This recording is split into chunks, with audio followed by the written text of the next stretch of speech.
Deuteronomy chapter 3. Then we turned north and took the road to Bashan. Og, king of Bashan, he and all his people came out to meet us in battle at Edrei. God said to me, "Don't be afraid of him. I'm turning him over to you, along with his whole army and his land. Treat him the way you treated Sihon, king of Amorites, who ruled from Heshbon." So God, our God, also handed Og, king of Bashan, over to us, Og and all his people, and we utterly crushed them. Again, no survivors. At the same time, we took all the cities.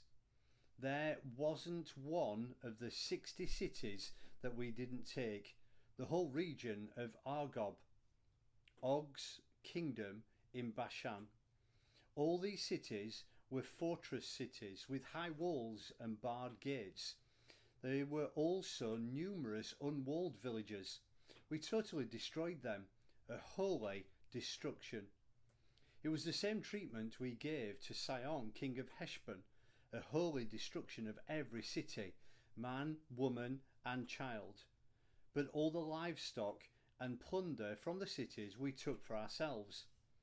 Throughout that time we took the land from under the control of the 2 kings of the Amorites who ruled the country east of the Jordan, all the way back from the Brook Arnon to Mount Hermon.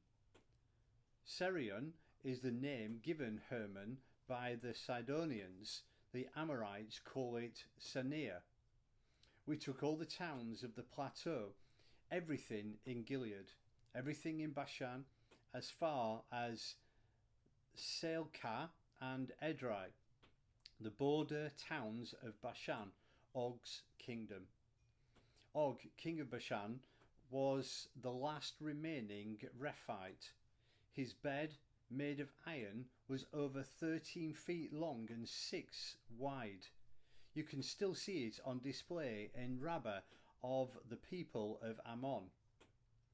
Of the land that we possessed at that time, I gave the Reubenites and the Gadites the territory north of Aroer, along the Brook Arnon, and half the hill country of Gilead within its towns.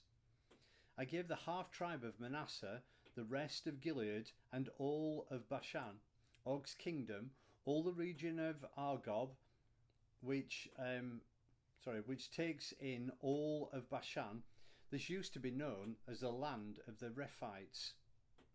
Jair, a son of Manasseh, got the region of Argob to the borders of the Geshurites and the Maacathites. He named the Bashan villages after himself. Havvoth Jair, Jair's tent villages. They still called that. I gave Gilead to Makir.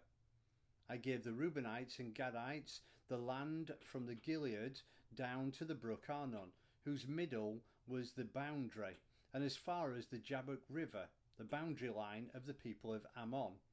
The western boundary was the Jordan River in the Arabah, all the way from the Sea of the Galilee, to the Sea of the Arabah, the Salt Sea or Dead Sea, at the base of the slopes of Mount Pisgah on the east. I commanded you at that time, God, your God, has given you this land to possess. Your men, fit and armed for the fight, are to cross the river in advance of their brothers, the people of Israel.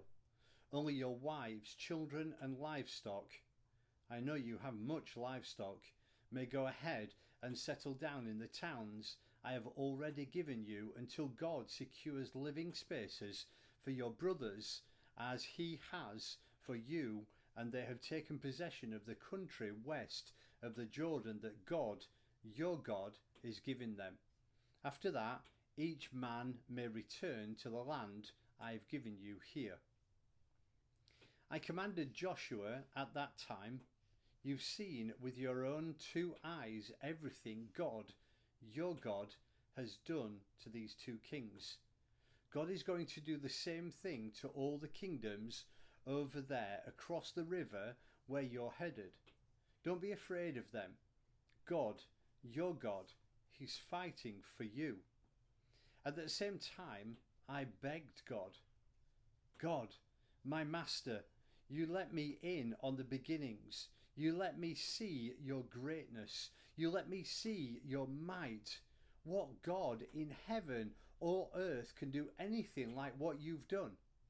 Please, let me in also on the endings. Let me cross the river and see the good land over the Jordan, the lush hills, the Lebanon mountains.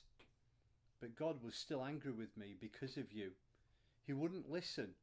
He said, enough of that.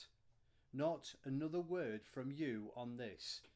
Climb to the top of Mount Pisgah and look around. Look west, north, south and east. Take in the land with your own eyes. Take a good look, because you're not going to cross this Jordan. Then command Joshua. Give him courage. Give him strength. Single-handed, he will lead this people across the river. Single-handed, he'll cause them to inherit the land at which you can only look. That's why we have stayed in this valley near Beth Peor.